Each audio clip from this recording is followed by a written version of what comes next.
দেখো, হেয়ার মানে শোনা, কিন্তু অনিচ্ছাকৃতভাবে কোনো কিছু শোনা। এটা তোমাদেরকে মনে রাখতে হবে যে হেয়ার মানে শোনা, কিন্তু অনিচ্ছাকৃতভাবে কোনো কিছু শোনা। যেমন, can you hear the sound? তুমি কি শব্দটা শুনতে পাও? Can you hear the sound? তুমি কি শব্দটা শুনতে পাও? এই হেয়ার মানে হচ্ছে অনিচ্ছাকৃতভাবে শোনা। যেমন, I can't here. I can't here, আমি শুনতে পারি না। আই ক্যান্ট হিয়ার, আমি শুনতে পারছি না।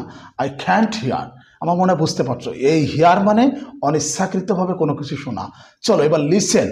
লিসেন সম্পর্কে দেখি। দেখো, লিসেন মানে হচ্ছে মনোযোগ সহকারে কোনো কিছু শোনা। লিসেন শব্দের অর্থ হচ্ছে মনোযোগ সহকারে কোনো কিছু শোনা। যেমন আমরা বলতে পারি, we should listen to our teachers advice. We should listen to our teachers advice. আমাদের শিক্ষকদের পরামর্শ মনোযোগের সাথে শোনা উচিত। এই লিসেন মানে মনোযোগ দিয়ে শোনা। তারপর আমরা এভাবে বলতে পারি, I was listening to music, মানে আমি মনোযোগ দিয়ে গানটা শুনছিলাম। এই যে মনোযোগ সহকারে শোনা। অর্থাৎ তোমাদেরকে এখানে যেটা মনে রাখতে হবে, হেয়ার মানে হচ্ছে অনিচ্ছাকৃতভাবে কোনো কিছু শোনা, আর লিসেন শব্দের অর্থ হচ্ছে মনোযোগ সহকারে কোনো কিছু শোনা। আমার প্রত্যেকটা ভিডিওতে আমি এরকম গুরুত্বপূর্ণ বিষয় নিয়ে আলোচনা করছি। আশা করছি আমার ভিডিওগুলো যদি মনোযোগ দিয়ে দেখো, প্রতিদিনই নতুন নতুন বিষয় শিখতে পারবে।